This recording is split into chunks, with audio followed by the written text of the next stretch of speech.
Welcome back to the episode where we continue our journey to create a character. One day the character creation screen will end and we will play this game. But until then, we will keep reading. The bastard city settled into the new state of normalcy, with every tower displaying Kronos' banner. Your name was whispered alongside rumors of a decorated career to come. The armies divided into two fronts and migrated south. Tunon sent word that you were to join the next frontier of Kronos' conquest, either as a judge or an overseer of the settlement of Lithian's Crossing, or as a war advisor with armies advancing into the realm of Apex. Either as a judge and overseer of the settlement, or as a war advisor.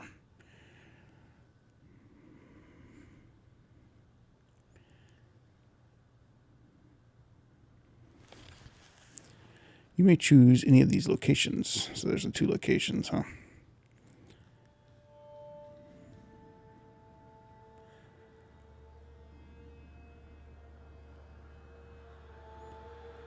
So if we choose Lethan's Crossing, deposits of iron made the settlement of Lethan's Crossing a strategic war asset. Kronos sent the forge-bound smith mages of exceptional skill to establish a flow of weaponry. Tunon, the adjudicator, sent one of his fate-bringers to ensure the enforcement of Kronos' law. Apex. I wish the story was more clear about how you're enforcing the law of Kronos, because you're a fate-bringer. But so far in the story, you haven't really done that. You kind of infiltrated or you marched with the soldiers. You were just kind of like a normal dude. I'm kind of thinking more you should be like an inquisitor and hand out some beatdowns to some people that aren't enforcing the law. Maybe you will, I don't know. It's if they keep telling you that's what you're supposed to be doing, you should be doing that thing. Alright, so the other choice is Apex. The troops of the mountain realm of the Apex stood idle in the safety of their valley, biding their time as the neighbors of the bastard tier fell. In the second year of war, a joint force of disfavored and Scarlet Chorus crossed over the mountains to take control of the tier's central valley.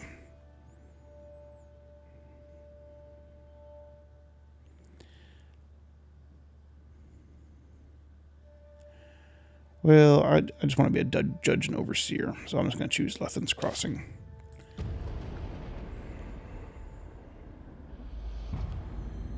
Year 2. Alright, we're in the second dot.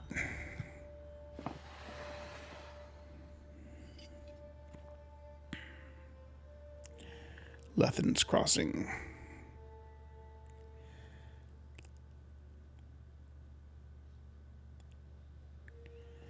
Years ago, Lethanian. I don't know how you say these things. The Bold founded a merchant town at the intersection of ancient old walls. A pact between the settlers of mercenary company meant that the caravans were able to travel without fear of bandits or bane, and the town thrived in modest insignificance. Athenians crossing drew Kairos' attention for the iron deposits surrounding the hills. With the region under Kairos' control, the North smith mages could set up workshops to refine ore and arm the disfavored with the finest weapons in the known world. What iron? The Archon of Secrets dismantled the mercenary support with a generous bribe, taking with the crossing in a bloodless victory. Tunon dispatched you to travel alongside Kairos' forces and bring order to the region. You sound like a lawyer. It's really funny how the game kind of says you're bringing order constantly. Alright, so now you got to choose this option or this option. Iron must flow. Kairos' smith mages worked day and night to create weapons. No one faltered their dedication, yet production was low.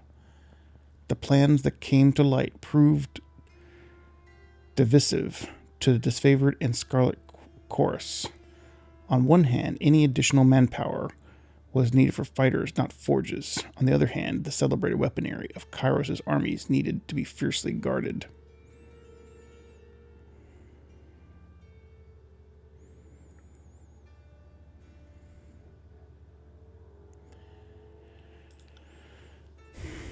The Scarlet Chorus took refugees from the recent influx and forced them to serve in Kairos' military. You repurposed these individuals to haul wagons of iron for the Smith Mages. This proved an inconvenience to the Scarlet Chorus, who relied on their force of numbers to be effective in the field. So you can piss off the Scarlet Chorus if you want to do this one. You conscripted the help of a local tribe of beastmen. Their strength would more than offset their disobedience. The disfavored protested that savages have access to the secrets of iron, but their voices were few compared to the support of the Scarlet Chorus.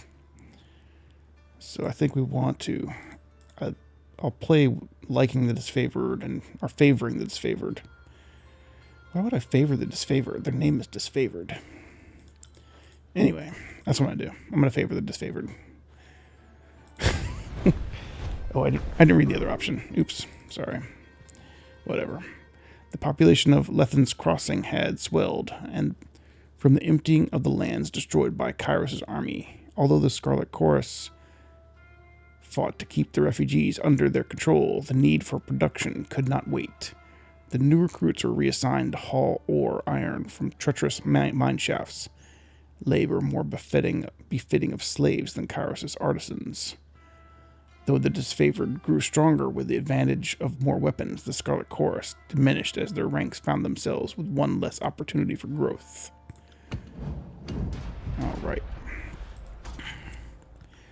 So now we have Pick of the Armory. Since you aided the production of weapons, commanders of both armies lobbied for additional arms.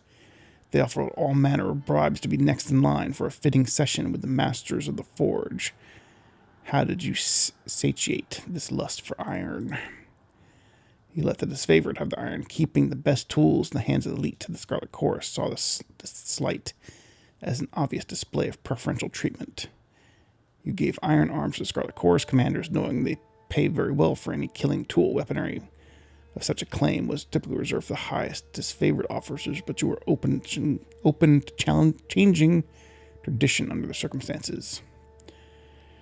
You allowed no changes to the orderly dispensation of iron, and punished those who tried to bribe you twice.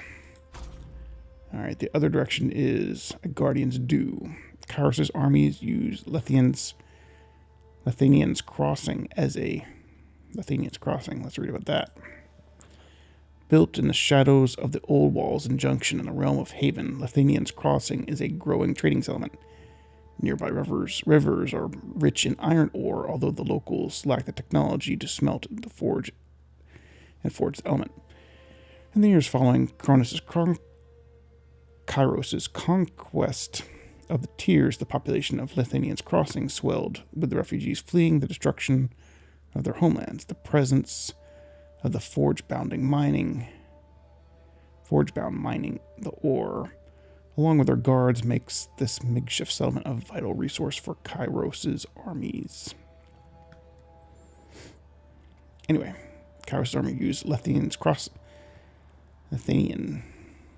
Crossing as a reprieve from the war. The city grew more crowded as a mercenary army hired by Archon of Secrets occupied the barracks, where they drained resources and escalated tensions. The disfavored wanted nothing to do with the sellswords, but the Scarlet Chorus sought to invite them into the fold.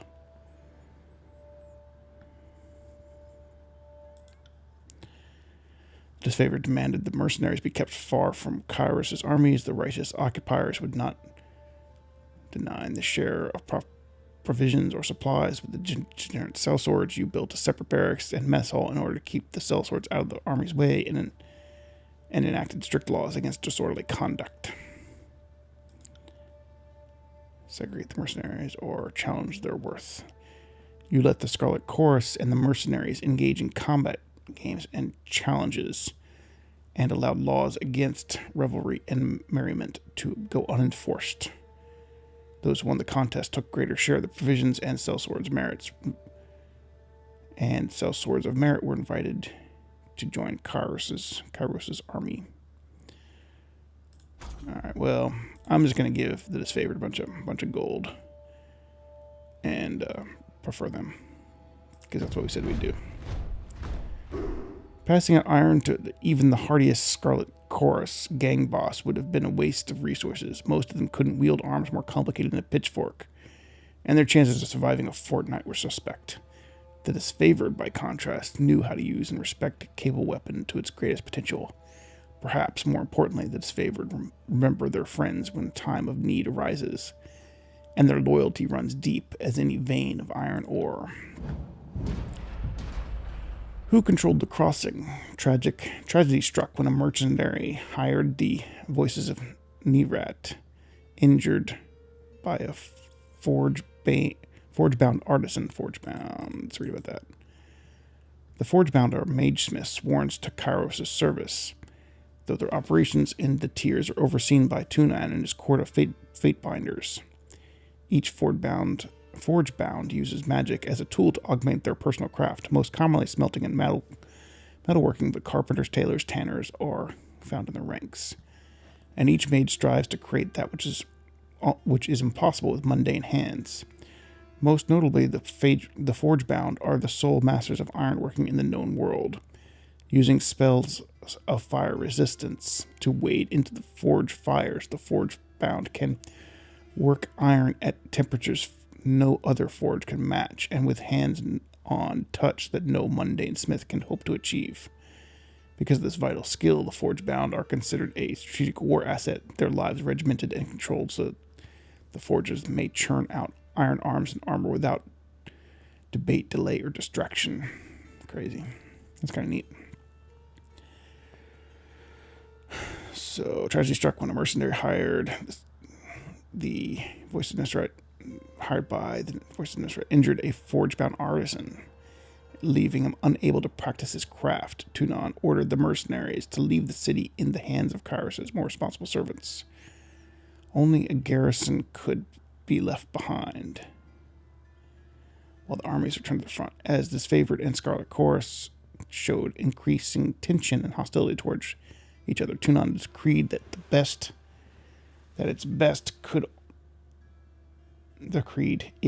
that only one force controlled the crossing. Who controlled the crossing? Well, of course it is favored. The disfavored placed a modest garrison in the settlement of Lethanian's Crossing. The force was larger than might be needed to police the small settlement. Protecting the forge-bound ironsmith became the true agenda of the defense force, as these magical craftsmen kept the disfavored invasion force suited in iron. Relieved at the departure of the Scarlet Chorus, the citizens of Lethanian's Crossing felt they got the least of two burdens. You received word from Graven Ash thanking you for your decision. The forge-bound and their weaponry could not be trusted to the voices of Nerat. Alright, I'm sure the Scarlet Chorus is just going to hate me. That's okay, though. With the mercenaries expelled and Lethanian's Crossing under new leadership, Kairos' forces congratulated themselves on bringing the order to settlement and guaranteeing productive flow of resources. Over the course of this diversion, the army front advanced further into the tiers. Your skills were needed by the realms of Azure, Stalwart, and the Vellum Citadel. The Vellum Citadel was a library fortress, the largest archive of the written word in tiers. The School of Ink and Quill maintained the archive of ancient lore for centuries, standing apart from the political upheavals of the younger realm as a enduring pillar of knowledge and culture. So we have these three choices. I wonder why this one's blue. I guess no reason. I don't know. You may only choose one of these locations.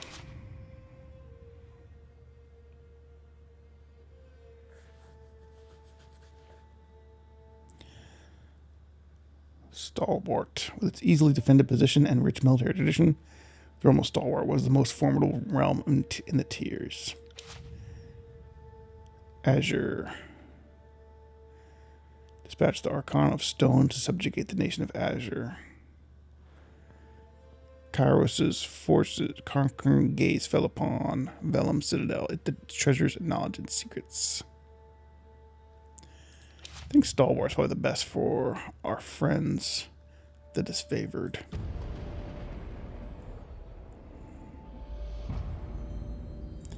Alright, we're on dot 3.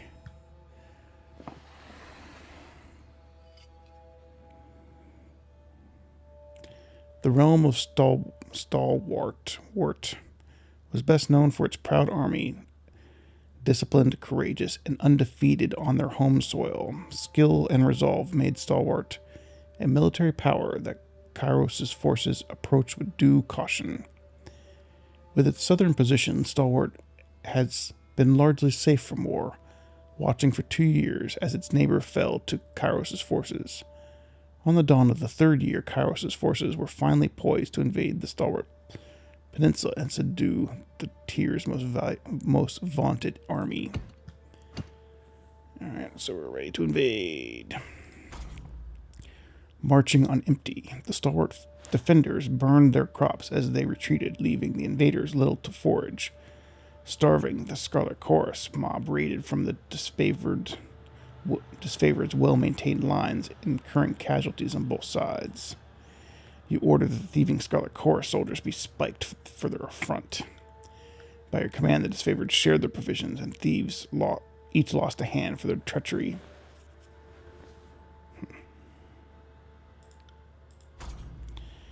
A contentious setback. After a defeat at the hands of enemy defenders, the Scarlet Chorus accused the disfavored of recklessness. The disfavored claimed the Scarlet Chorus brought too few soldiers to cover their flanks. Both armies refused to march until you gave a ruling. Knowing the disfavored reputation for discipline, as well as the Scarlet Chorus's powers to instill fear and frenzy, you decided the Scarlet Chorus was in the wrong.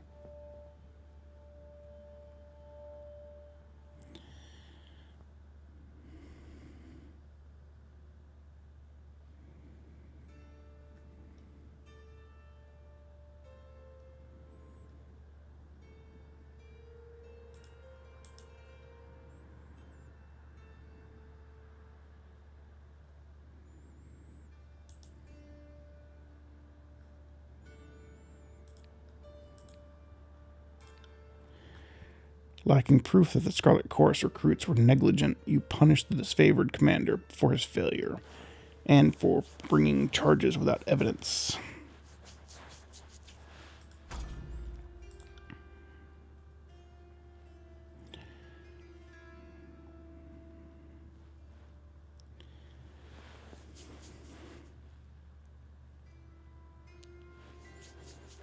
We'll just spike the Scarlet Chorus.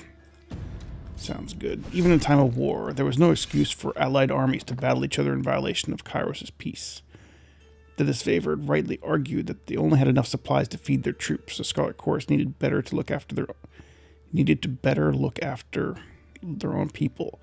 Agreeing with their assessment, you had the offender stake outside the Scarlet Chorus's camp, left to send the message that hunger was no shield from justice.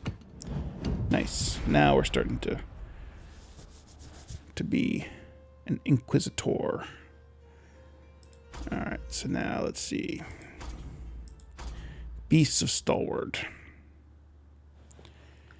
Scarlet Chorus mages discovered a spell to turn beastmen slaves against their handlers. The army prepared to deploy this tactic elsewhere, but the disfavored protested. The use of unsanctioned magical practice ran contrary to Kairos' law, and beastmen were considered too erratic to be relied upon, even as shock troops.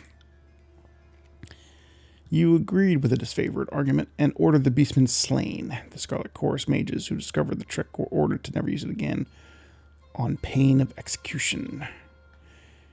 You approved the Scarlet Chorus's new innovation and ruled the technique acceptable use of wartime magic. Other issue was better dead than red. You'd rather submit to the Scarlet Chorus as conscription conquered locals. Rather than submit to conscription, conquered locals began committing suicide. Desperate to add more bodies to the horde, the Scarlet Chorus demand a portion of disfavored prisoners. The disfavored denied the right of recruitment, as the realm's population had been taking a steep decline. You banned the Scarlet Chorus from recruiting in the realm of Stalwart, going so far as notifying the locals to assuage their fears. You refused this favored request and allowed the Scarlet Chorus to continue recruitment. Additionally, you ordered the disfavored camp slaves be given the chorus to make up for the losses suffered.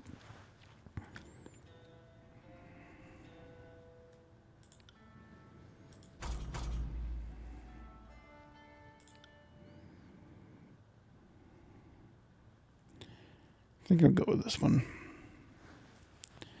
Or the beastman slain. Scarlet Chorus argued that their tactics were suppressed by disfavored's rigid sense of ethics, which didn't apply to their side of the military campaign. You listed these complaints with interest, wondered if they suggested some greater flaw in the conquest, but stood by your decision. The disfavored took the more orderly approach. Kyros's peace meant nothing without order. Edict of Storms. The disfavored carved a slow, steady path into the heart of Stalwart and surrounded the enemy's massive fortress. With the bulk of their forces defeated, the enemy's leadership retreated into their mighty fortress, content to wait out the war. The Overlord answered this impudence with an Edict of Storms. Edict is now highlighted. What is Edict? Kyros's most powerful magic is that of the Edict, commandments to cast upon whole regions that can control and destroy a man and nature alike. Once cast, an edict can rain fire, wither crops, demoralize cities, usher in endless night, or do whatever the Kairos has envisioned. No known force, magical or mundane, can stop an edict, though each edict is often worded to include some condition or contingency that will see its end. Some edicts have been short-lived, delivering days of wanton catastrophe. Just as many have lingered for centuries. The Overlord answered this impudence with an Edict of Storms on the peninsula, a devastating spell that would endure for as long as the cowardly hearts of the Stalwart leader persisted in beating.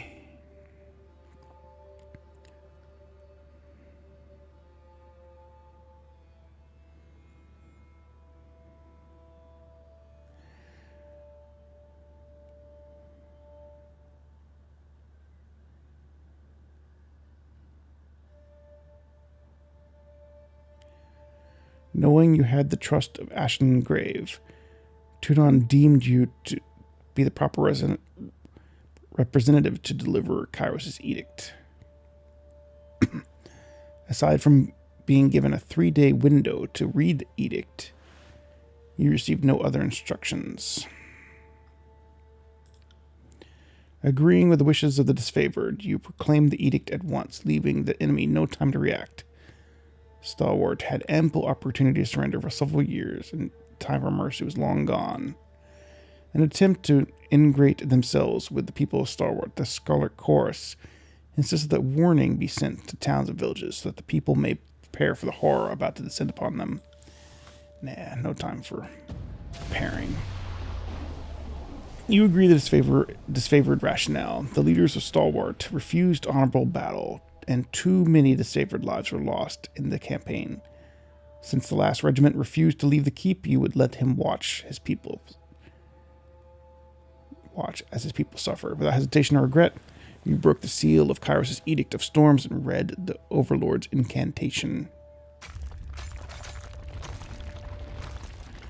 Man, you don't want to mess with this guy.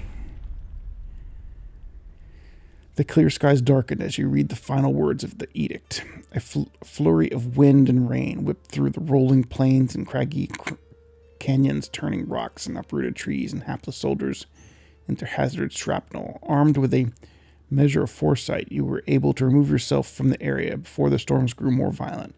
Over time, nearby communities told of cyclones consisting of thousands of soldiers' worth of limbs, spears, armor, and skulls. What's more, the weather showed no signs of dissipating. Several units of disfavored who fought the enemy in spite of the advancing storm were caught up in the Overlord's magic. A few survivors regrouped and nursed their wounds. Their failure to topple the Stalwart's legion shamed them into believing the dead more fortunate. The name Stalwart fell from use. People took to calling it Blade Grave. Blade Grave.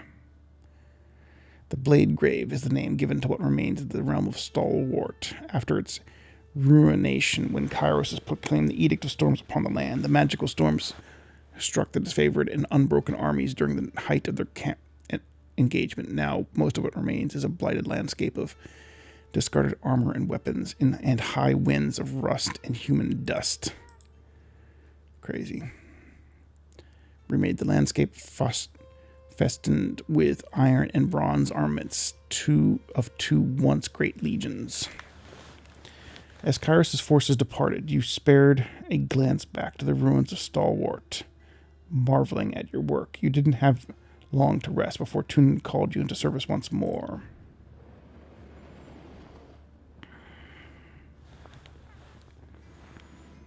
Conquest complete. You have reached the end of Kairos' conquest. Do you want to continue or erase your progress and start over? I think we're good.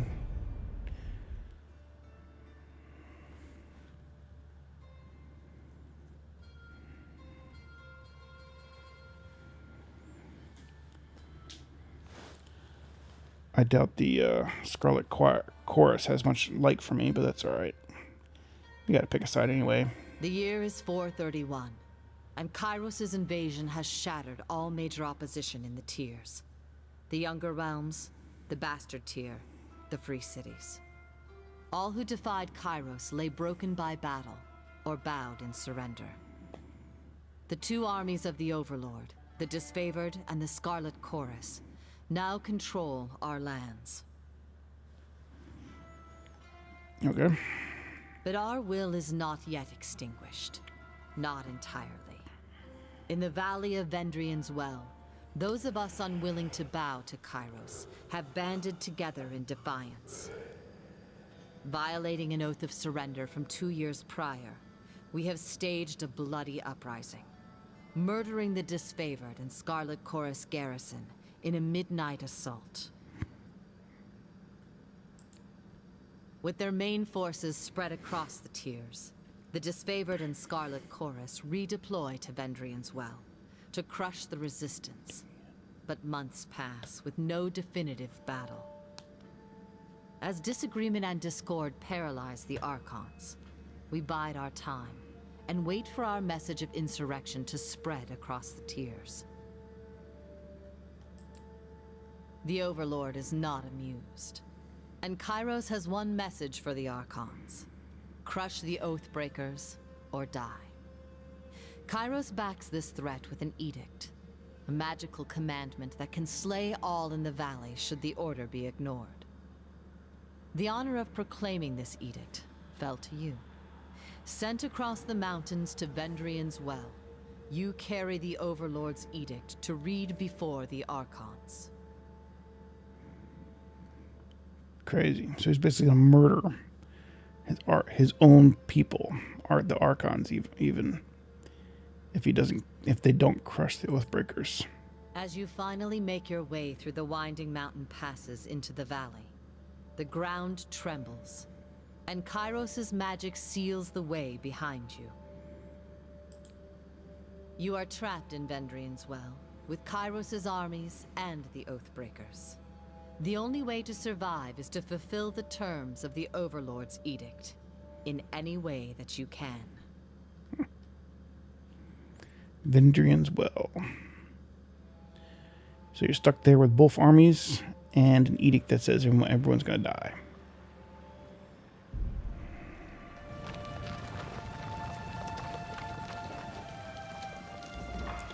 Fatebringer, Karate Snoopy, I presume. We've been expecting you. Nice. Well, I've been expecting an end to the episode. So we'll see you next time when we actually play this game. Thanks for watching.